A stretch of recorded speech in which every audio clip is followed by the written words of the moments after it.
Halo Bapak dan Ibu guru hebat, di pembahasan kita kali ini, kita akan lihat gimana sih caranya Artificial Intelligence atau AI bisa jadi asisten andalan kita semua untuk bikin tugas-tugas mengajar jadi jauh lebih ringan. Pasti familiar banget ya rasanya. Antara nyusun RPP, bikin soal, belum lagi menilai, dan buat laporan, kadang-kadang waktu buat bener-bener fokus ke siswa jadi berasa kurang banget. Nah, gimana kalau ada cara buat memangkas waktu administrasi itu semua? Nah, ini dia jawabannya. Coba bayangin deh, kita punya asisten pribadi yang siap sedia 24 jam, 7 hari seminggu, buat bantu rancang kurikulum, bikin media ajar, bahkan sampai nyusun program remedial. Itulah kekuatan dari AI generatif.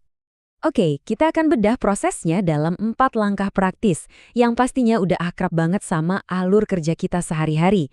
Mulai dari perencanaan besarnya, lanjut ke pembuatan materi, penilaian, sampai ke refleksi diri kita sebagai guru. Yuk, kita mulai dari langkah pertama, yaitu perencanaan gambaran besarnya. Gimana caranya AI bisa bantu kita menyusun peta jalan belajar dari awal tahun ajaran? Gini, kunci buat dapat hasil terbaik dari AI itu ada di prompt atau perintah yang kita kasih. Coba lihat contoh ini. Kita nggak cuma sekedar minta, tapi kita kasih AI sebuah peran. Anda adalah ahli kurikulum SD. Ini tuh kayak kita lagi ngobrol langsung sama spesialisnya. Hasilnya tentu aja capaian pembelajaran yang jauh lebih terstruktur dan pas banget sama kurikulum Merdeka. Oke, sekarang kita naikin levelnya sedikit. Di sini kita nggak cuma minta materi, tapi kita minta AI buat nyusun seluruh alur tujuan pembelajaran untuk 6 pertemuan ke depan. Dan perhatikan deh bagian terakhirnya, kita perintahkan AI untuk menampilkannya dalam bentuk tabel. Ini trik simple tapi ampuh banget, biar hasilnya langsung rapi dan gampang kita pakai. Dan ini dia hasilnya. Luar biasa kan? Dalam hitungan detik aja, kita langsung dapat kerangka rencana pengajaran yang super rapi dan terstruktur. Lengkap dengan tujuan pembelajaran, dan ide-ide kegiatan buat tiap pertemuannya. Pekerjaan yang biasanya bisa makan waktu berjam-jam, sekarang kelar dalam sekejap. Ini benar-benar siap pakai. Oke, peta jalan besarnya udah jadi nih. Sekarang, mari kita masuk ke detailnya.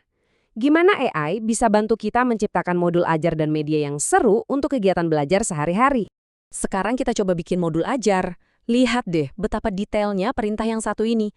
Kita tentukan kelasnya, mata pelajarannya, materi, bahkan sampai ke struktur modul dan model pembelajaran yang spesifik seperti project-based learning. Ingat, makin rinci, makin bagus hasilnya. Jadi, yuk kita bedah bareng-bareng anatomi sebuah prompt yang efektif itu kayak gimana. Ada 4 bagian kuncinya. Pertama, peran. Kasih tahu AI siapa dia, misalnya guru profesional. Kedua, perintah. Jelasin apa yang kita mau dia lakukan. Buatkan modul ajar. Ketiga, rincian. Nah ini penting, semakin spesifik semakin bagus. Sebutin aja tujuannya, asesmennya, apapun itu. Terakhir, konteks. Kasih kerangka kerjanya. Misalnya pakai model pembelajaran project-based learning. 4 langkah ini resep rahasia kita. Tapi AI itu bukan cuma buat urusan administrasi loh. Dia juga bisa jadi partner kreatif kita. Dengan perintah kayak gini, kita bisa dapat ide-ide segar buat bikin media ajar yang murah meriah dan gampang dibuat dari bahan-bahan yang ada di sekitar kita. Oke, pelajaran udah selesai disampaikan. Sekarang, mari kita lihat gimana AI bisa bantu kita buat mengukur dan merespon hasil belajar siswa. Nah, ini bagian yang menarik banget. Coba perhatikan perbedaannya. Cuma dengan sedikit perubahan di perintah kita, hasilnya bisa beda jauh. Dari yang tadinya soal hafalan biasa, jadi soal HOTS atau berpikir tingkat tinggi yang berbasis studi kasus. Keren kan? Gak cuma itu, AI bahkan bisa bikinin kita kisi-kisi soal yang profesional kayak gini. Jadi kita bisa pastikan asesmen yang kita buat itu terstruktur dengan baik dan mencakup semua indikator pembelajaran yang kita mau. Perlu rubrik penilaian buat proyek siswa. Itu kan biasanya makan waktu banget ya buat bikinnya. Tenang, AI bisa membuatnya dalam sekejap. Ini benar-benar menghemat waktu dan memastikan penilaian kita jadi lebih objektif dengan kriteria yang jelas untuk tiap levelnya. AI juga bisa jadi andalan kita buat diferensiasi pembelajaran. Dengan perintah kayak gini, kita bisa langsung dapat rancangan program remedial yang terarah, lengkap dengan kegiatan dan soal latihan, khusus buat siswa yang butuh bantuan tambahan. Oke, sekarang bagian terakhir tapi nggak kalah penting.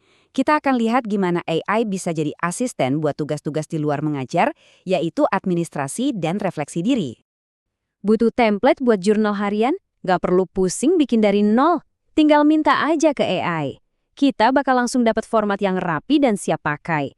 Yang pastinya disesuaikan sama kebutuhan kita sebagai guru. AI juga bisa loh berfungsi sebagai coach pengembangan profesional kita.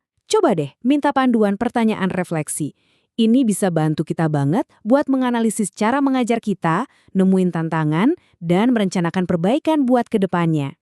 Jadi, kalau ada satu hal yang paling penting buat kita ingat dari semua ini, intinya adalah kualitas hasil dari AI itu 100% bergantung sama kualitas perintah yang kita berikan.